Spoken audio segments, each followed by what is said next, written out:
1937. Rome celebrates the first anniversary of the new fascist empire. Italy's armies parade past their emperor, King Victor Emmanuel, and his dictator, Benito Mussolini.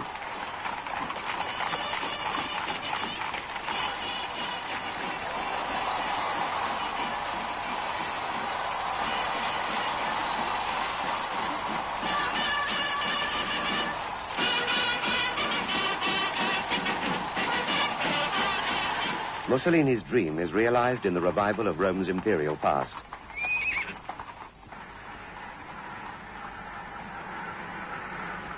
The victorious legions march among the ruins of ancient Rome, leading the loyal soldiers of conquered Africa.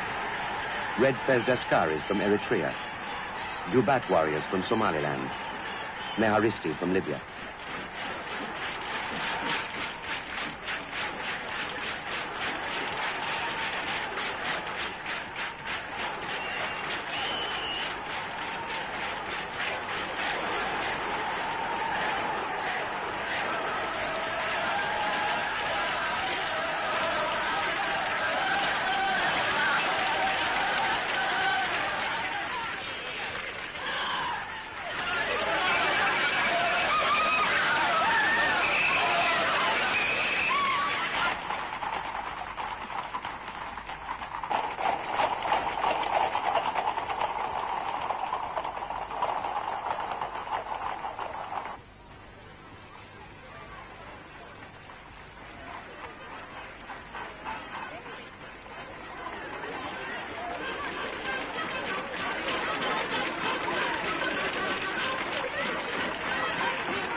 For years, Mussolini had prepared the Italian people to fight the war which would win him an empire.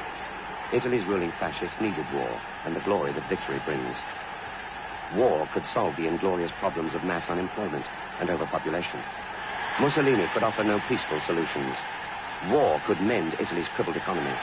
Victory could silence opposition more effectively than the state-controlled press. More effectively than rhetoric, a victorious war would truly unite the people behind their duce.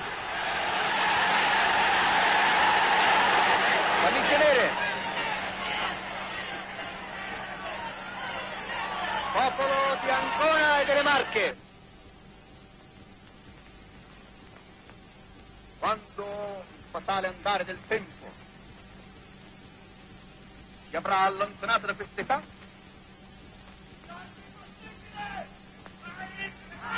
gli uomini verranno a vedere quello che noi abbiamo compiuto. In pace e in guerra. Ricorderanno il 1915, l'anno fatale nella storia dell'umanità, che pesa come il 476, il 1492, il 1815. C'è un prima e un dopo, c'è un prima della guerra e un dopo guerra. Non guardiamo più al prima della guerra.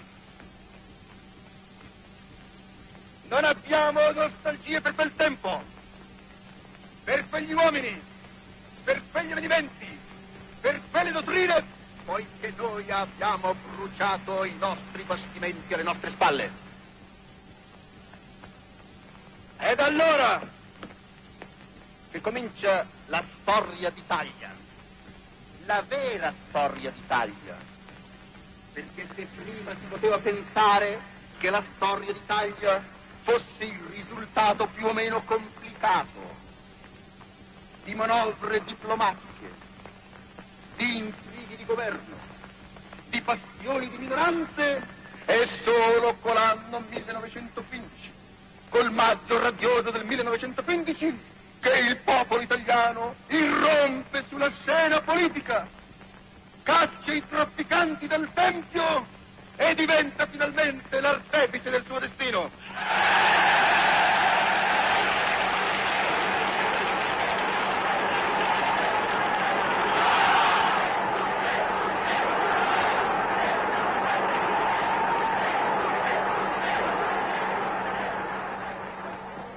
La conclusione che io traggo dinanzi a voi in questa giornata luminosa di sole e fervida di speranza è questa: che oggi il popolo italiano e il regime fascista sono una unità compatta, infrangibile, formidabile, che può sfidare come sfida tutti i suoi nemici e anche l'andare del tempo.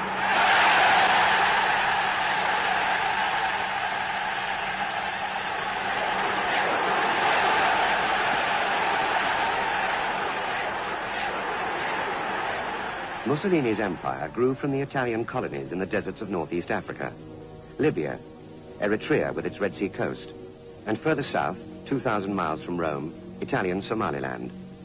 Between these two, tempting Mussolini, Ethiopia, the last independent state in colonial Africa, exposed to invasion on two fronts.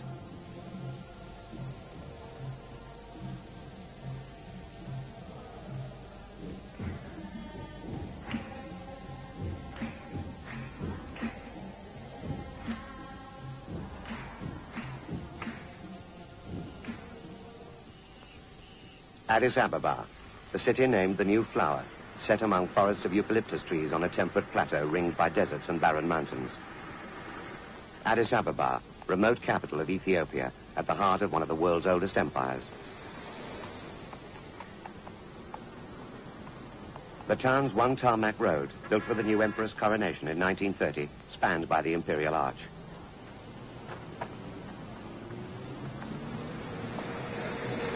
A few motor cars passed under the arch, carrying European diplomats and businessmen. 20th century Europe was slowly invading traditional Ethiopia.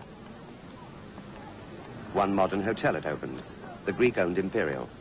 There were 2 cinemas and 1 electric generator, but no drains and 150,000 inhabitants.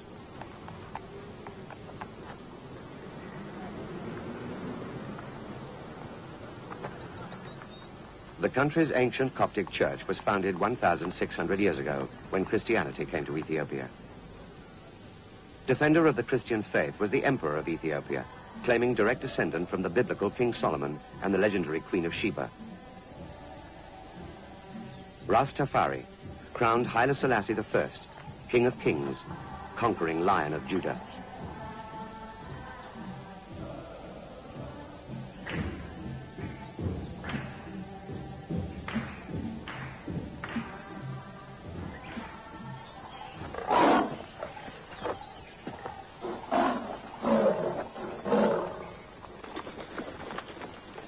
Accompanied by bodyguards and servants, Ethiopia's warlords and noblemen would travel from the border regions for an audience with their emperor in his capital.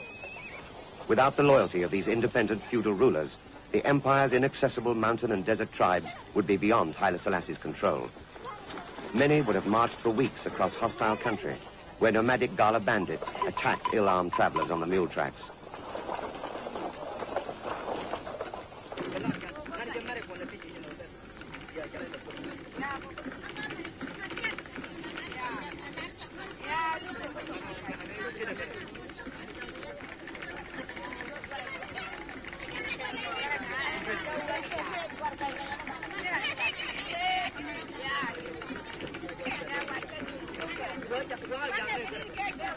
The city's European population left Ethiopia's static feudal order of life undisturbed.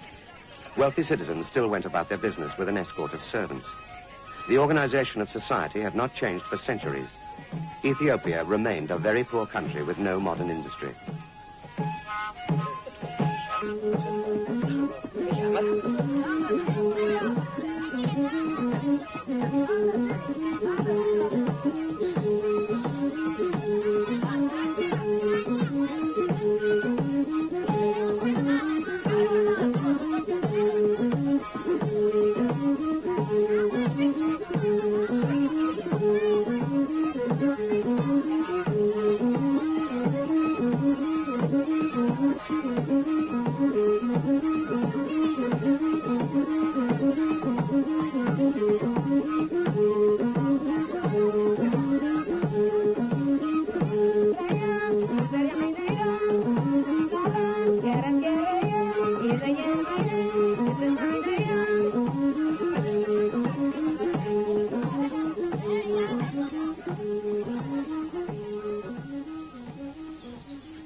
the fascist government poured both money and manpower into a major rearmament program.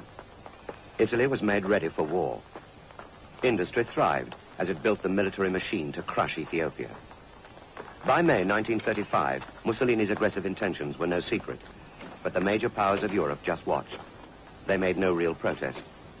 The Duce's empty threats frightened them. At home, his reputation was rising as unemployment fell and patriotic pride grew.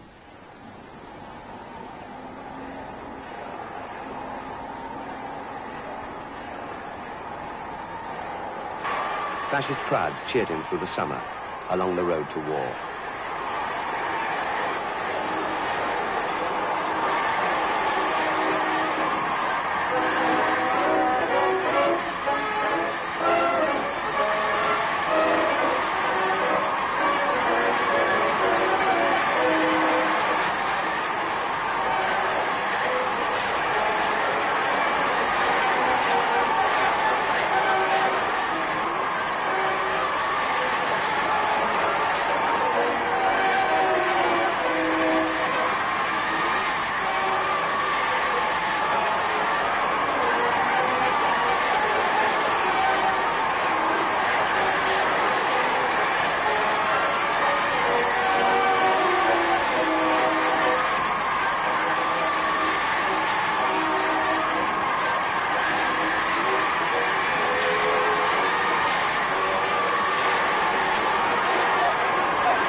Ethiopia's northern and southern borders were threatened by a massive buildup of Italian troops. In Addis Ababa, heart of Ethiopia, the emperor celebrated the Feast of Maskal, the annual ritual marking the end of the long rainy season. This year, peace would end when the summer rain stopped, when the roads were dry and hard, and Italy's invading armies could march towards the capital. Haile Selassie still believed Ethiopia's membership of the League of Nations would protect his country against invasion.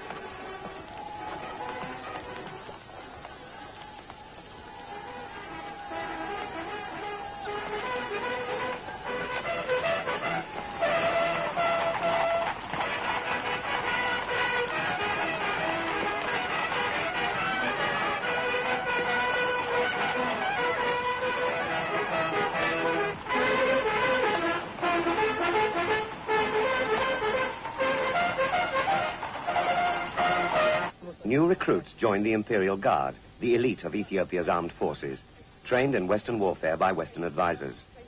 They were dressed in the khaki uniforms of the Belgian army and armed with modern rifles. But they were too few to win a war.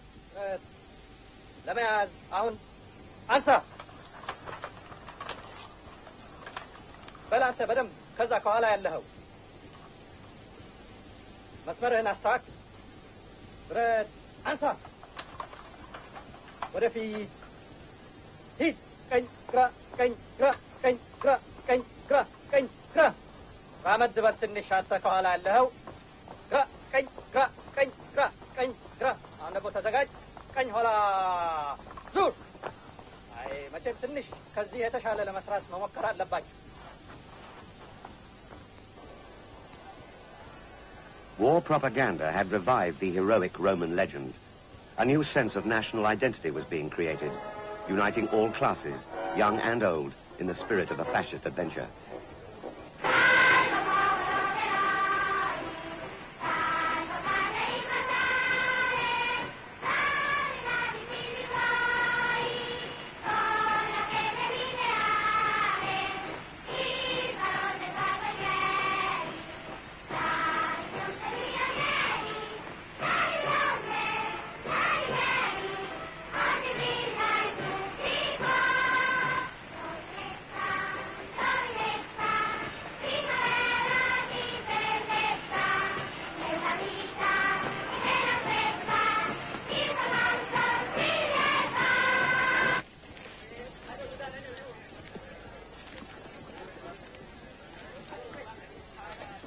Rumors of war had spread through Ethiopia.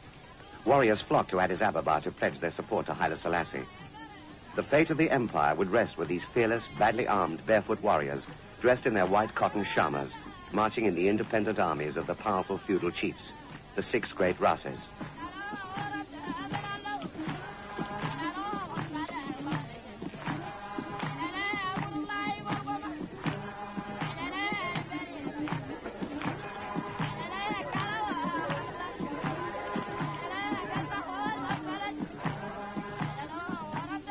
Unwilling to help Ethiopia fight off Italy's colonial threat, the Western industrial nations refused to supply the emperor with arms. The Ethiopians would be forced to meet Italy's machine guns and modern bombers with sticks, swords, spears, and 19th century muskets.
Throughout the summer, troop ships left Naples and Genoa, bound for Suez, Massawa, and Mogadishu.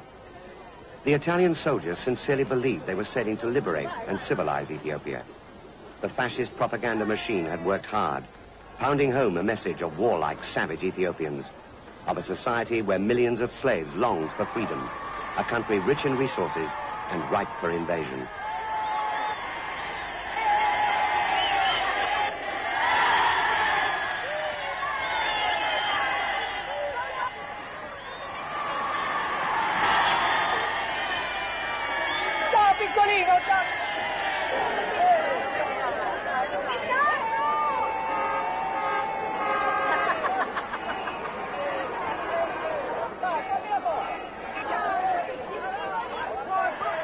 The Italian poor and the unemployed were promised a place in the sun, with free land and an easy fortune in the conquered empire.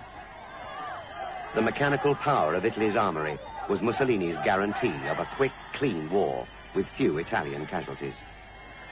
As the Chemical Warfare Service shipped poison gas to Eritrea, Mussolini promised his soldiers a war without tears.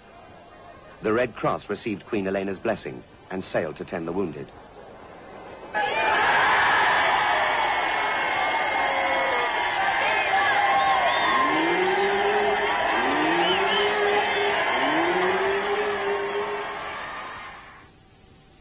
Five army divisions disembarked at Massawa. 5 divisions of black shirts also landed, looking for glory in Ethiopia.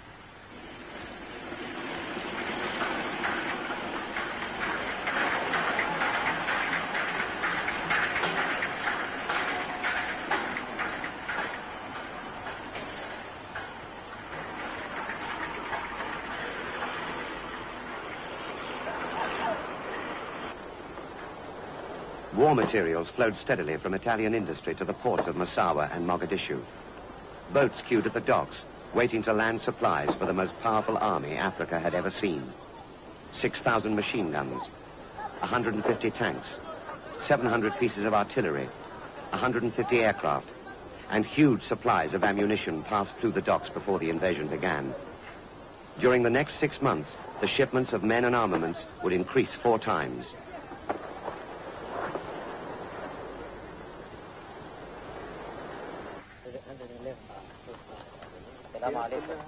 This overwhelming military machine was reinforced by native colonial troops.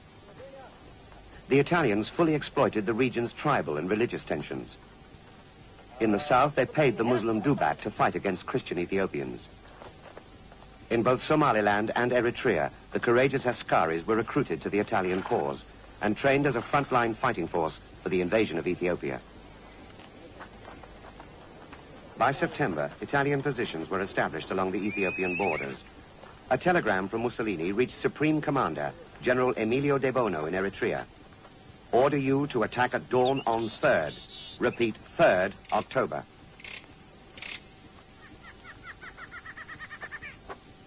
That day at 5 a.m., without declaring war, Italian forces swept into Ethiopia, led by the Caproni bombers of the Regia Aeronautica.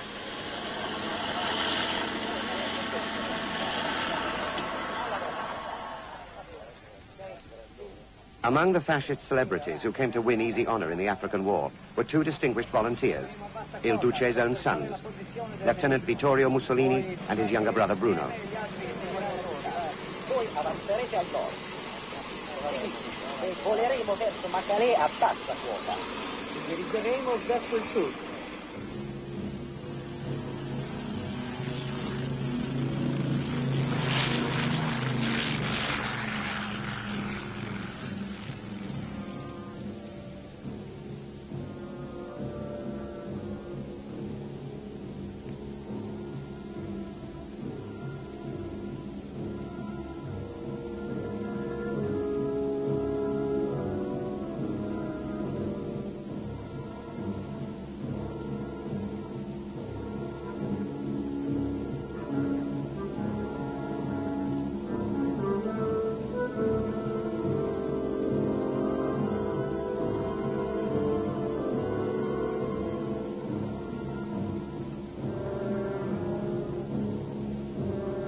War drums spread news of the invasion throughout the empire.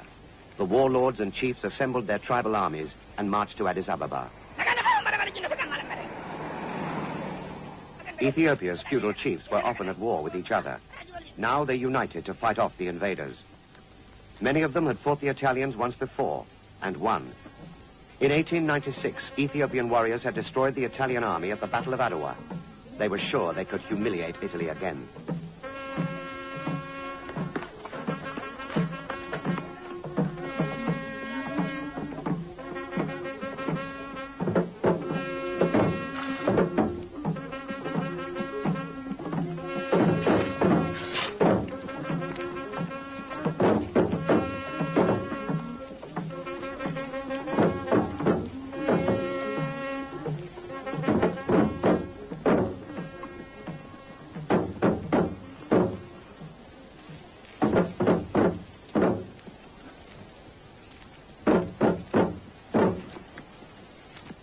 Before they set out on the 6-week march into the northern mountains, the armies paraded before the emperor in the age-old ritual of Ethiopian war.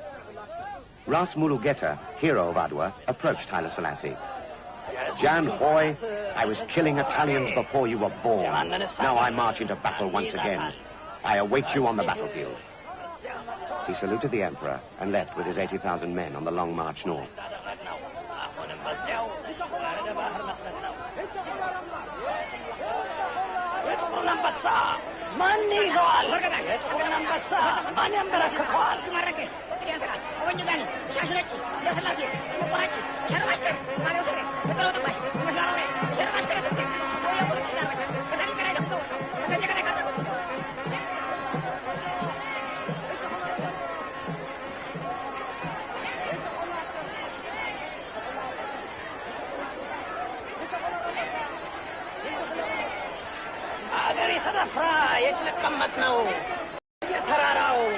All day the warriors paraded before the emperor, boasting of their bravery in past battles.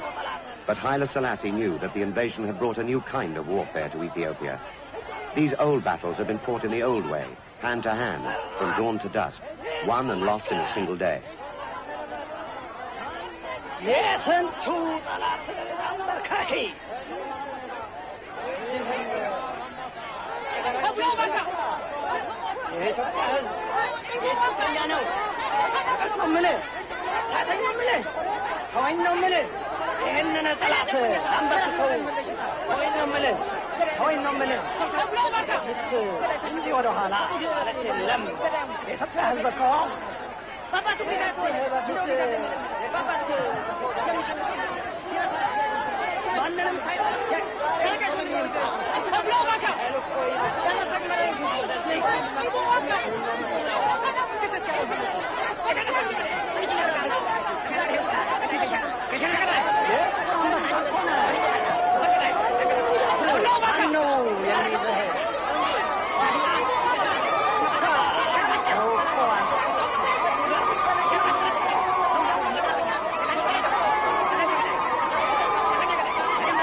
In mid-October, the Lion of Judah left his capital for the imperial city of Harar. At the railway station in Addis Ababa, representatives of the foreign press joined the emperor's subjects and the increasingly anxious diplomatic corps to watch Haile Selassie's departure. This French-built line, linking Addis Ababa to the Red Sea port of Djibouti, was Ethiopia's only railway.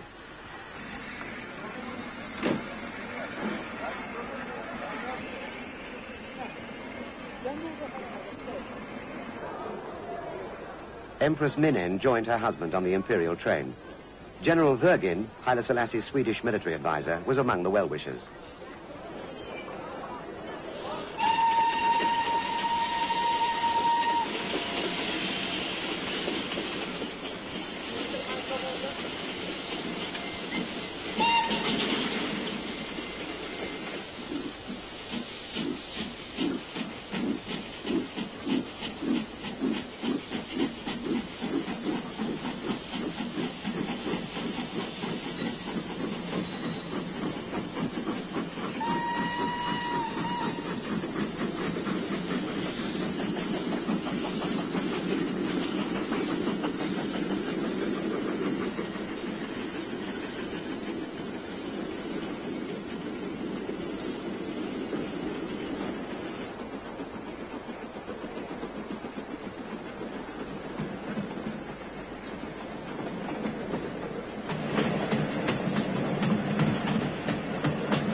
On the long journey east, the train stopped to take on water in the barren hills. The emperor scanned the sky. Already there were rumors of enemy aircraft approaching, but the skies were still empty. A telephone call to the palace brought news of the war.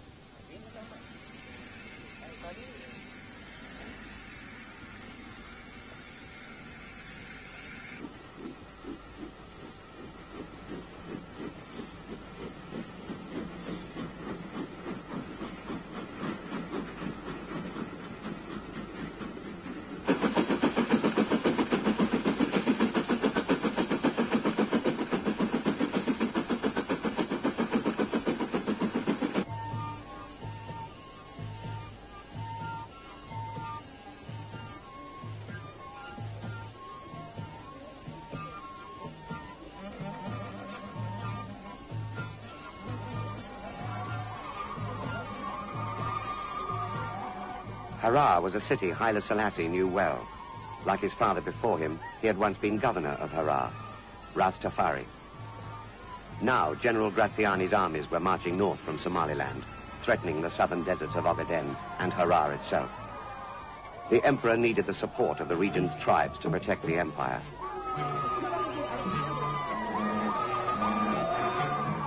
He returned to Harar to rally support among the Arabic-speaking Islamic chiefs, who owed no loyalty to the Coptic Church and the Amharic traditions of the capital. To identify local loyalties with the empire's war, he laid the foundation stone of a monument to those who died in a bloody border clash with the Italians at Walwal in 1934. በወልወል ለሞቱት ጀግኖቻችን መታሰቢያ ይሆን ዘንድ ይህንን ደንጊያ አኑረናል። ciidamadayadii waddankooda u dhintay xusuustooda awgeed ayaanu asaaskan u dhigayna.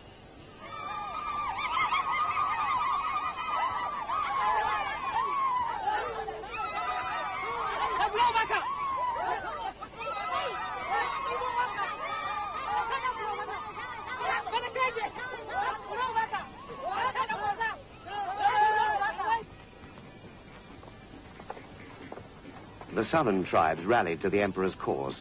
The ritual of war began as the warriors gathered.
Since the early 1930s, Italian instructors had trained the Dubat, fiercest of the Somali tribesmen, to fight a war with modern European weapons and traditional Somali ferocity. Graziani ordered them to advance across the disputed border region into the parched desert of Ogaden. General Graziani was a ruthless colonial campaigner, eager for his chance of glory and jealous of General De Bono, who commanded the more important northern front.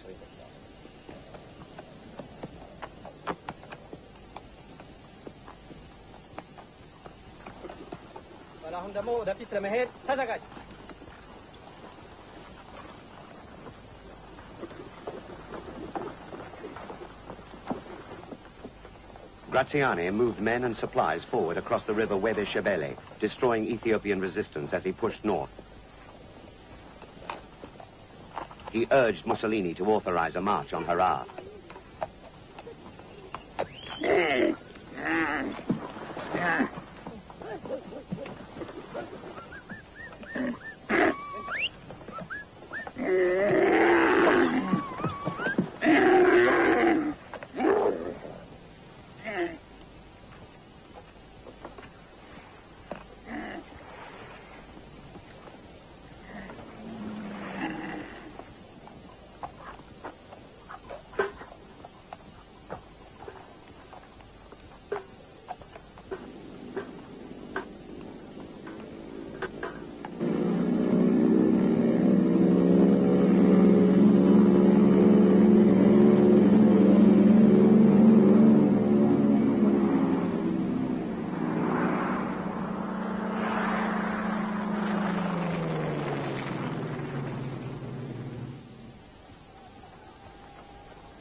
Avanti!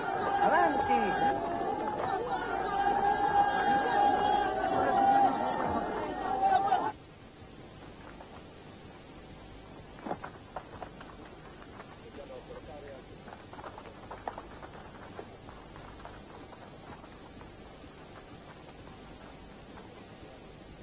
Only one Italian division had been sent to the southern front.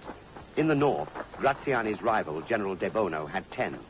Graziani was therefore forced into a largely defensive role, protecting the long border positions in the disputed Ogaden against the threat of counter-invasion by the armies of Ras Desta and Ras Nasibu.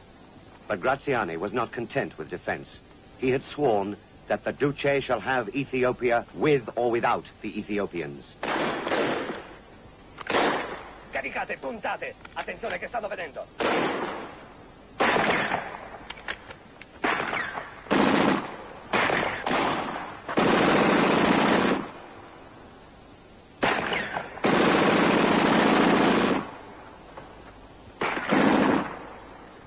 Avanti!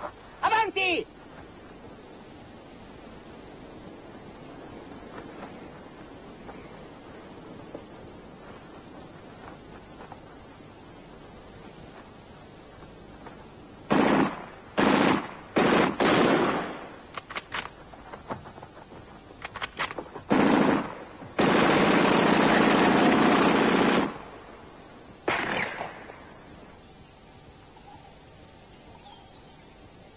Mussolini was impatient with De Bono's cautious advance in the north. He insisted on action, and his commander reluctantly ordered the Blackshirts to begin the prestigious march on the undefended town of Makale. Hosanna in excelsis, benedictus qui venit in nomine Domini, Hosanna in excelsis. Men and metal received the chaplain's blessing, and the fascist crusade took its civilizing mission south. Sanctus, Sanctus, Sanctus Dominus Deus, in nomine Patris, et Filii, et Spiritus Sancti. Amen. Amen.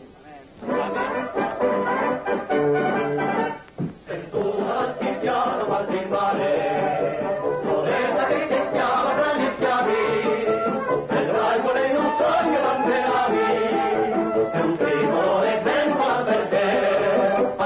le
Ma sta attenti, va testoso, chi che mi bagni si sta andando. Ma te avevo fatto un bagno in che, no? Dai, dammi un salone, dai, fa presto, va, tieni a Ma che roba è questa? Ma non l'ho trovata, ma sai che questa roba... Ma lo sai che questa roba qui mi sembra quella che danno a cose, ai carcerati. Metti un po' di limone lì, dai. Non c'è nulla da temere. Siamo cristiani anche noi. Ritornate al vostro villaggio e la pace sia fra voi.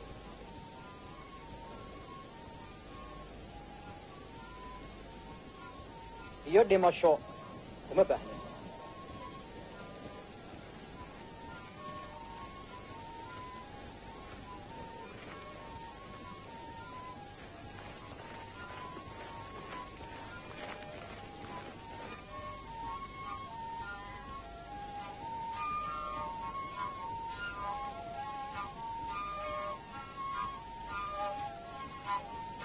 When the black shirts reached Makale on November the 8th, they met no resistance, for the town was governed by Ras Gugza, Haile Selassie's treacherous son-in-law, who had deserted his emperor to join the white-bearded General Debono.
For the last time, Ethiopia's warlords and warriors assembled in Addis Ababa.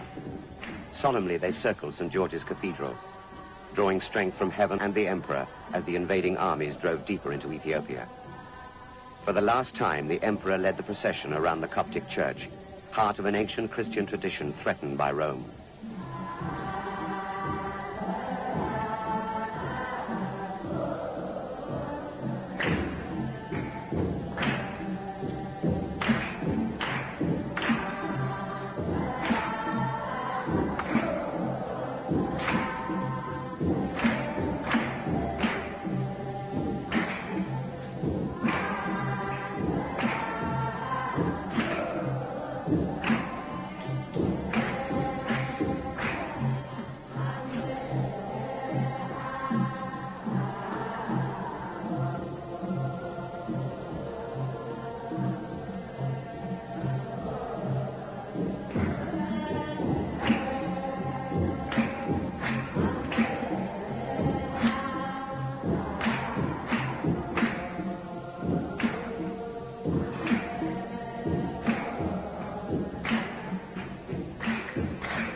On December the 18th, the Fascist Association of War Widows and War Mothers staged a nationwide pledge of support for Mussolini's war.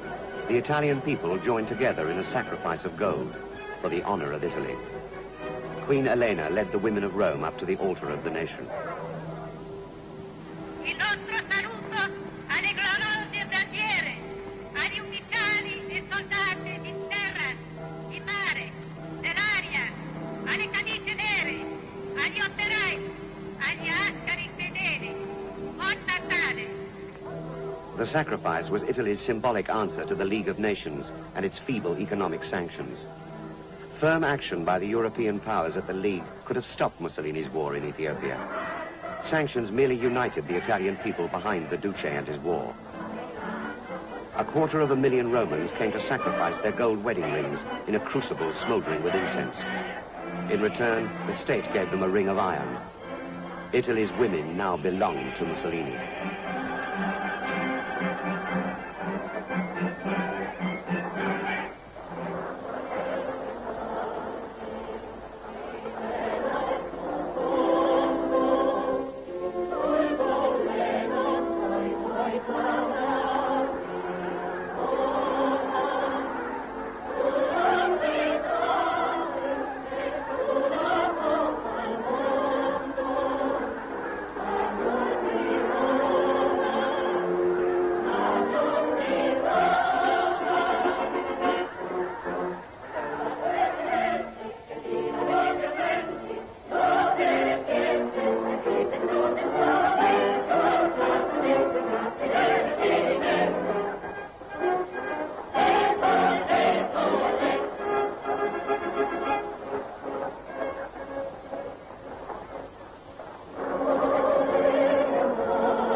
Natale a tutti! Un fiasco anche per noi. Una bella festa. Bene, grazie. Buon Natale. Buon Natale. Giovanni, buon Natale. A week later, the Italian expeditionary force celebrated Christmas under the African sun and under a new commander-in-chief, Marshal Pietro Badoglio. Mussolini had finally lost patience with De Bono's dithering and replaced him with a more ruthless leader. The brutal Badoglio was to take the war into a new and crueler phase. Chianti bottles from the Christmas cactus brought the festive spirit to Italy's lonely soldiers camped in a dry land. As the presents were passed around, the bombing of Ethiopia intensified.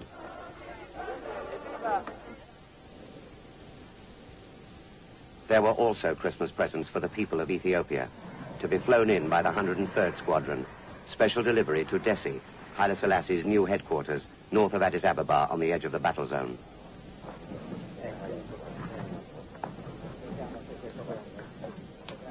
Questa bomba farà tempo, vedrai che macello. Ecco, 60-80 cadrà, vedrai che... Avanzate da nord-ovest, non appassatevi troppo sul ghiacciaio. Abbiamo già colpito l'aeroplano. Indietro, indietro, accoglietemi da lì! Bocca al lupo,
The Red Cross flag no longer protected the Ethiopians. The Emperor's presence in Dessie attracted attack. When the Christmas bombs stopped falling, Haile Selassie inspected the remains of Dessie's Red Cross hospital. It had been hit by 40 bombs. Badoglio had turned to poison gas and the bombing of civilian targets to speed up his civilizing mission. He wanted no awkward European witnesses from the International Red Cross to see the victims of bombing raids and the flesh blistered by gas. But the Red Cross volunteers, British, Swedish, Egyptian, remained. Ethiopian casualties were heavy, but the Emperor's chiefs marched to counterattack. The old warlord Ras Mulugeta marched north. Ras Kassa and Ras Seyum menaced Makale from mountain strongholds. And Ras Imru attacked on the western flank. Badoglio was determined to wipe them out, one by one. He would stop at nothing.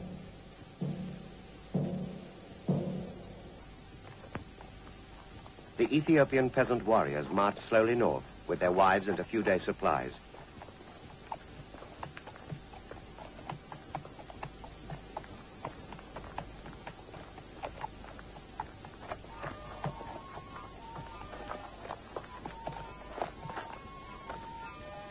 They fought fiercely, fearlessly, in the only way they knew. Each day at dusk, they would withdraw from battle, and they never fought on Sundays. But Haile Selassie knew their best chance of victory lay in guerrilla warfare. Be cunning, be fierce, he told his warriors. Do not mass together. Do not wear light-colored clothes. Stay hidden. Strike suddenly.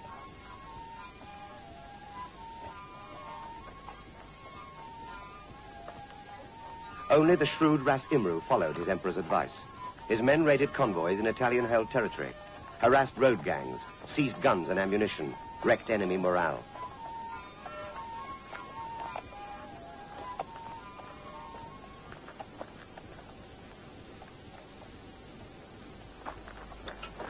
In the new year, Badoglio's Eritrean corps moved against Ras Casa and Ras Seum in Tigray.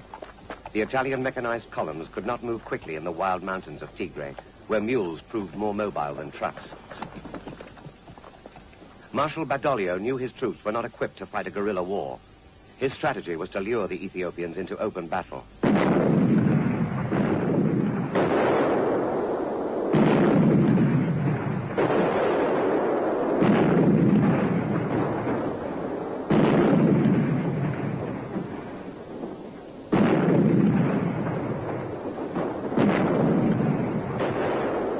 L'artiglieria è stata perfetta.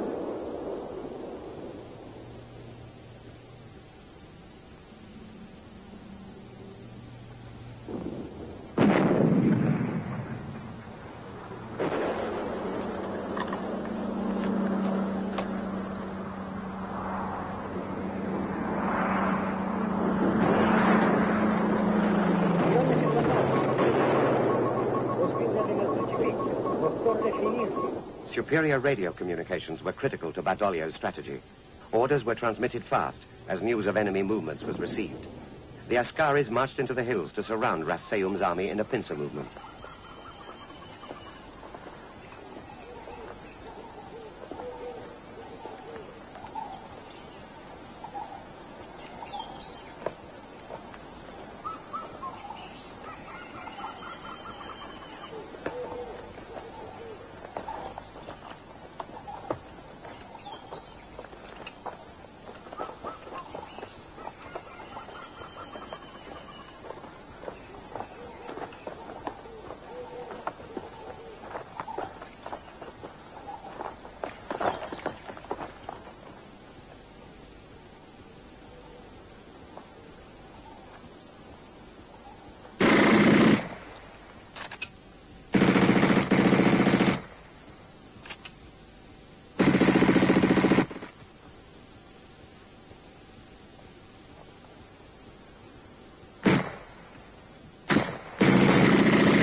Ras Seyum's army was destroyed in Tigray.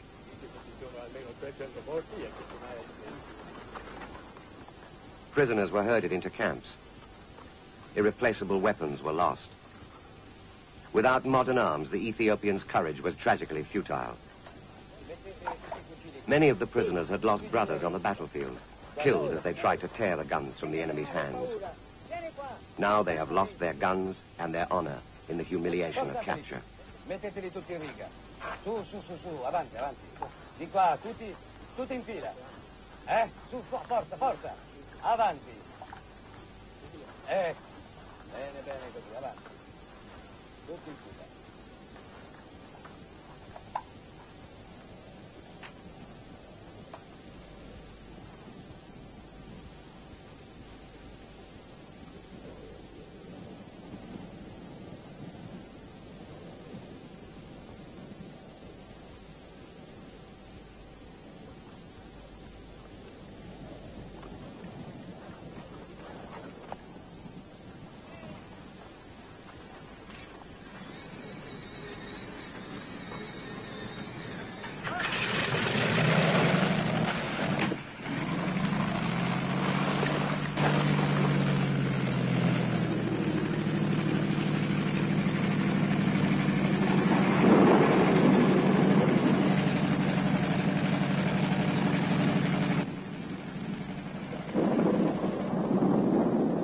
The Regia Aeronautica ruled the skies unchallenged.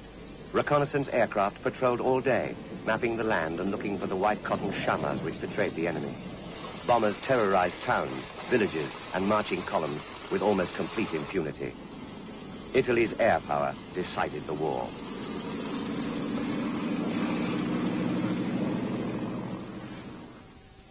Anti-aircraft guns in Ethiopia was the Emperor's Oerlikon, mounted on a rock terrace outside a bomb-proof cave in the hills near Dessie. The cave had become his headquarters after constant bomb attacks had driven him from the town.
kaleeni soo ridnay halkaysani ka timid boqolaal kale baa jira. Too few planes were shot down to interrupt the bombing raids. The terror in the air continued. Civilians moved out of their villages into the hills. They dug caves in the hillside where the bombs would not find them.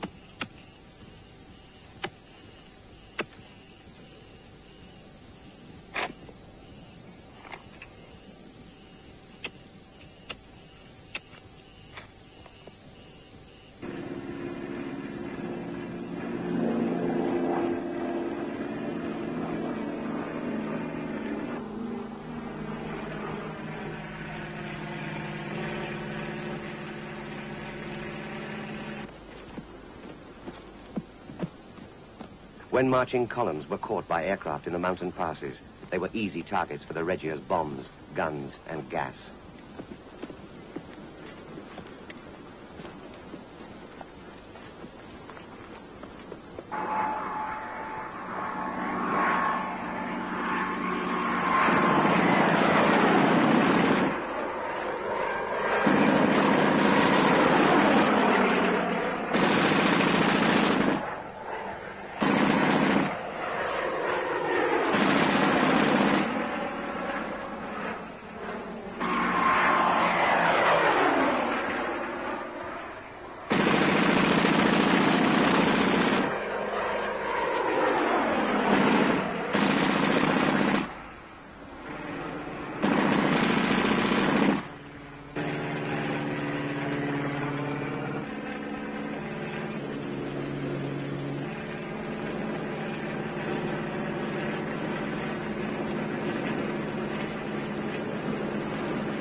The Disperata Squadron's number 1 returns to base, piloted by Mussolini's son-in-law, the Minister of Propaganda, Count Galeazzo Ciano. Spero che abbia fatto un buon volo. Questo voto non credevo di farlo. Ho trovato tutto in fretta perché devo partire. Ti hanno sparato poco questa volta, eh? Vedi così. The tide of war had turned against Haile Selassie. He drove north to the front to consult his commanders and rally the dejected troops. Some warriors responded to their emperor's call and went back to battle, but it was too late.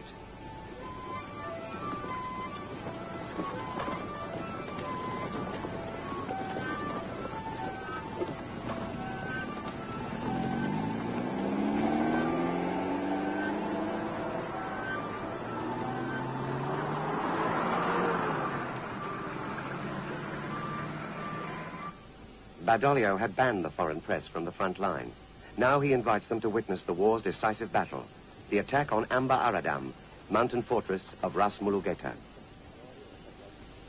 If Ras Mulugeta's army of 80,000 could be crushed, only the emperor would stand between the Italians and Addis Ababa.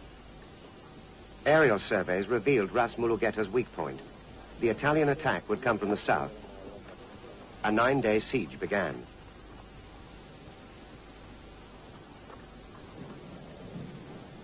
The Italians closed in under a cover of night and cloud. When the morning wind blew the cloud away around Amba Aradam, the Ethiopians saw the Italian army marching up the slopes towards them. Ras Mulugeta's drums beat the alarm. For days, the mountain fortress had been bombarded by aircraft and artillery. Ras Mulugeta just sat, bewildered and shell-shocked in his cave, incapable of action.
Amba Aradam was taken.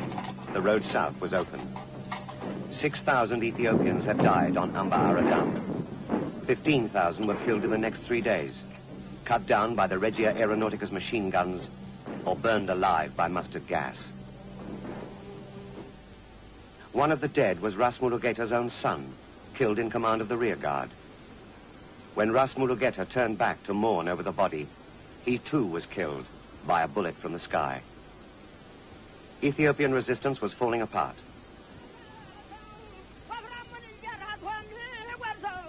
The surviving armies retreated south, demoralized and sick, carrying their wounded and mourning their dead.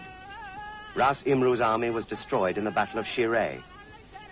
Ras Kassa and Ras Seyum were now utterly defeated in Tembien. When they reached their emperor, they had no troops left. Finally, in the last desperate battle, the emperor's own forces were massacred at Lake Ashangi. The war was lost.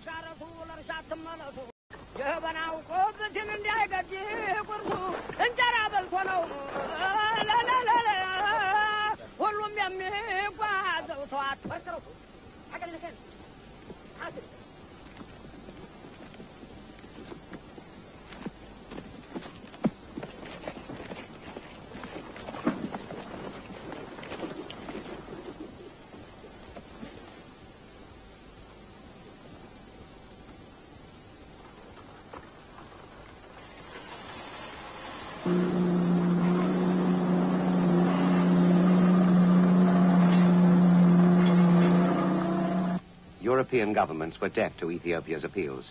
Africa was too remote. But foreign sympathizers sent medical supplies. Some even joined the International Red Cross effort in Ethiopia to work in makeshift field hospitals, as ill-equipped and vulnerable as the Ethiopian army.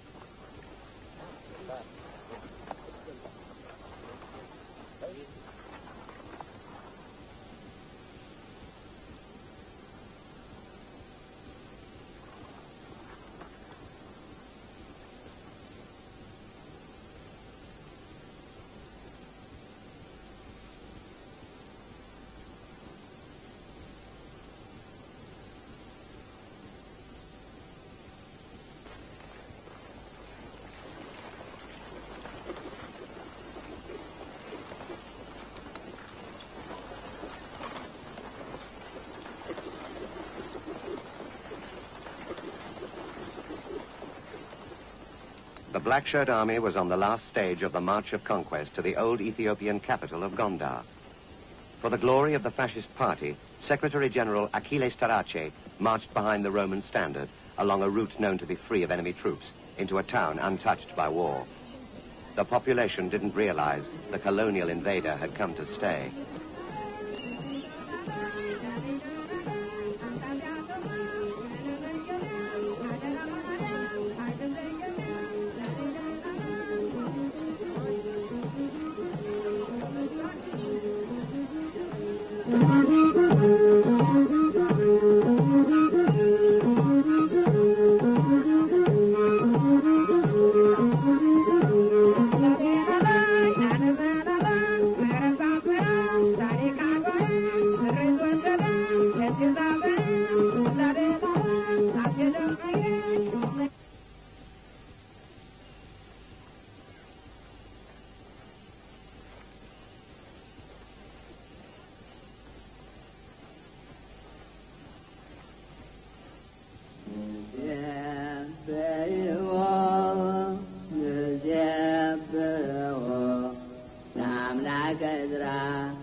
Beaten in the last battle, abandoned by the League of Nations, the emperor had retreated through deserted towns and villages towards Addis Ababa.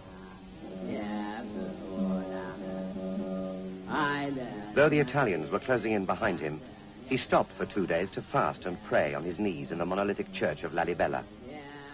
Haile Selassie planned to move to the hills and fight a guerrilla campaign, but his chiefs and advisors knew their broken armies could not fight on. They persuaded the emperor to leave Ethiopia. On May the 2nd, the imperial family left by train for Djibouti, en route for Palestine, and exile in London. The emperor was leaving a poisoned landscape. turning yellow under an invisible rain of mustard gas sprayed from aircraft. Spraying the mountainsides flanking his columns had eased Badoglio's advance. Where the gas touched flesh, blisters broke out.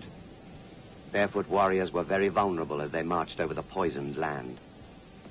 The falling gas burned their shoulders and left many blind.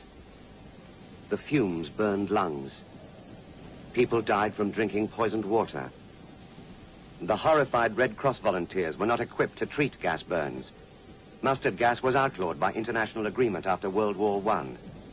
Mussolini authorized its widespread use to bring about the quick victory which would justify his huge investment in the war.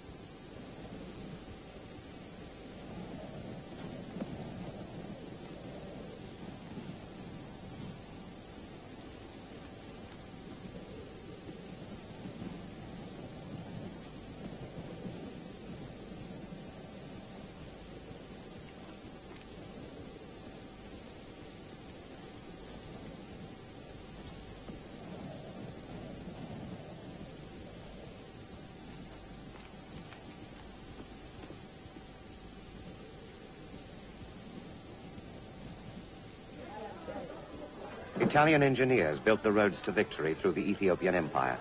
They were worthy successors to the road builders of ancient Rome. At night, air attacks were suspended, but work on the ground was ceaseless. Urgency increased as the rainy season came nearer, threatening to halt the advance of the heavy mechanized columns. Badoglio knew mud could defeat him where guns had failed. He had to reach Addis Ababa before the rains.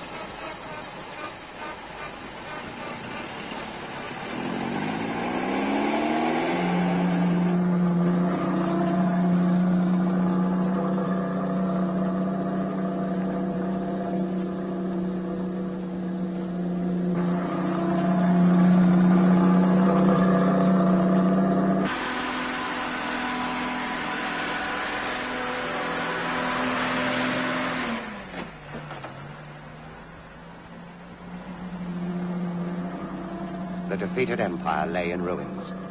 Smoke rose from burned villages in the valleys, carrying the scent of victory up to Badoglio's advancing column. The bombs of the Regia Aeronautica had blasted a safe passage for the trucks, moving relentlessly towards Addis Ababa. The last traces of resistance were hunted down and destroyed. There was no refuge for Ethiopia's beaten warriors. No one was safe from attack, not even the wounded.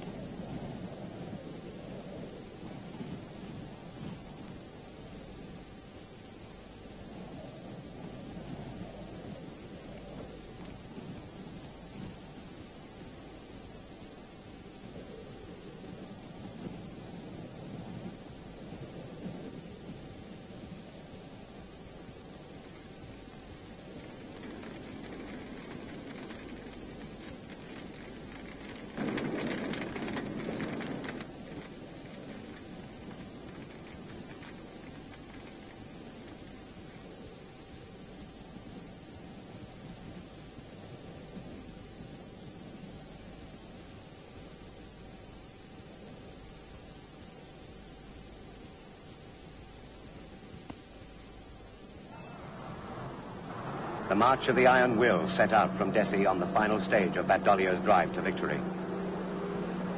For 10 days, the most powerful mechanized column Africa had ever seen rumbled remorselessly along Ethiopia's imperial highway towards Addis Ababa. There were nearly 2,000 vehicles, 11 batteries of artillery, and a squadron of light tanks.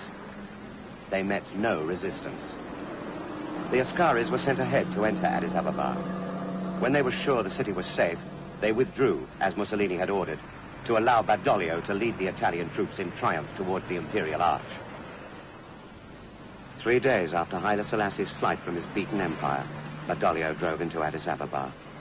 The rainy season was setting in, just a few days too late to save the empire. Badoglio's victory was complete. He had defeated the emperor in battle and won the war's greatest prize, Addis Ababa. The fiercely defended city of Harar fell to General Graziani's southern army. The occupation of Ethiopia had begun.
At 6 o'clock, the time ordained by Mussolini, the sound of church bells and factory sirens summoned the citizens of Rome to the Duce's headquarters in the Piazza Venezia.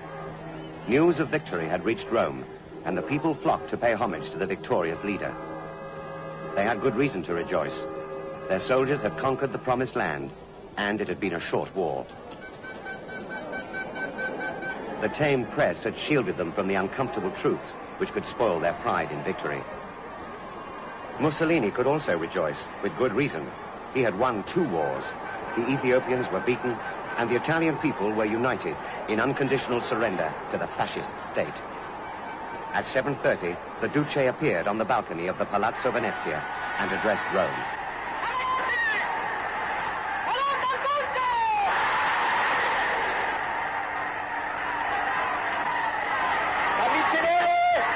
Uomini e donne di tutta Italia,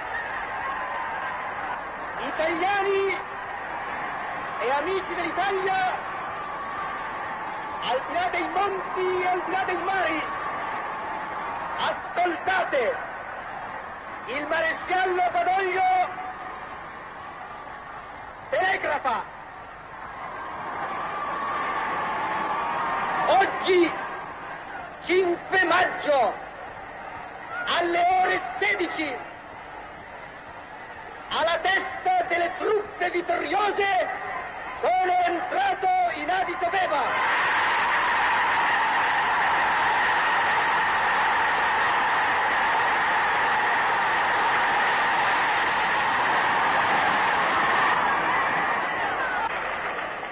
Annuncio al popolo italiano e al mondo che la guerra è finita.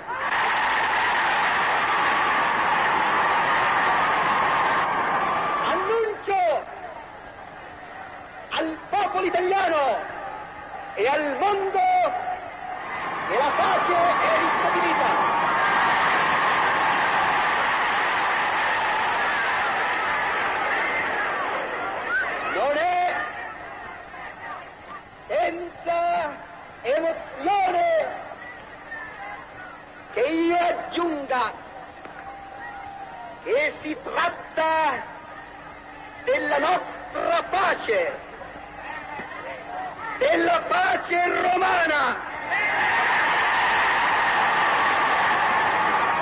che si esprime in questa semplice, irrevocabile, definitiva proposizione: l'Etiopia è italiana!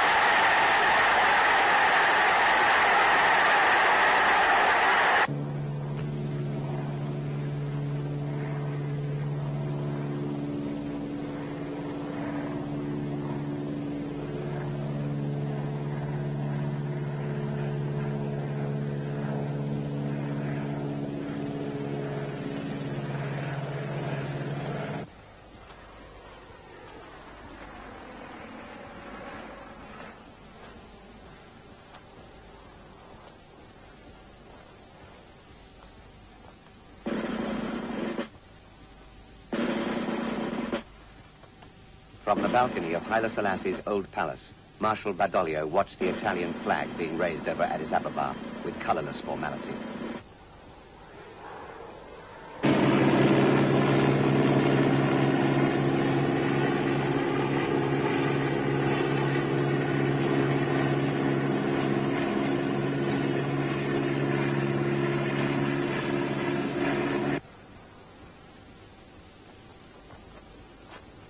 The victorious Italian army took possession of Ethiopia's defeated capital.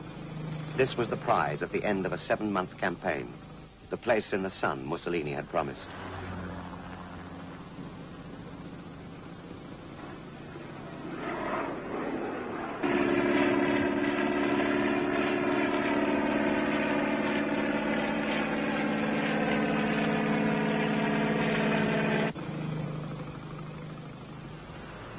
The city they saw was shattered and burned. Every sign of European ownership had been smashed before their arrival. The victorious march of the Iron Will arrived in the center of Ethiopia's ancient empire to find an ugly ruin. The poor and broken city fell far short of their dreams of victory.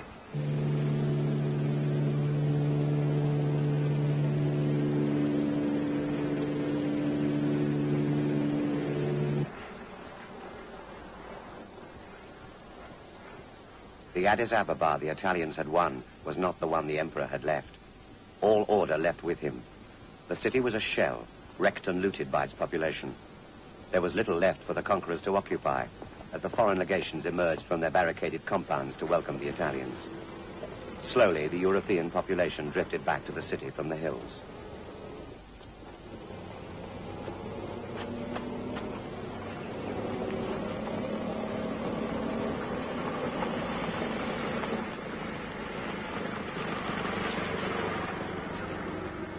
The Ethiopians watched quietly.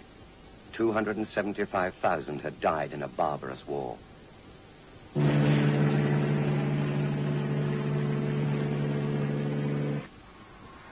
The European powers accepted the destruction of Ethiopia.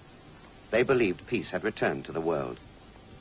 Hitler had watched closely as the seeds of World War II were sown.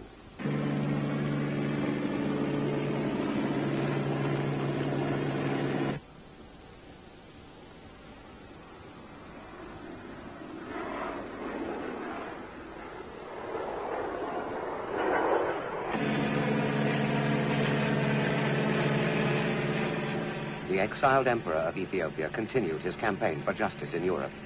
A new empire prepared to announce its creation.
Italia.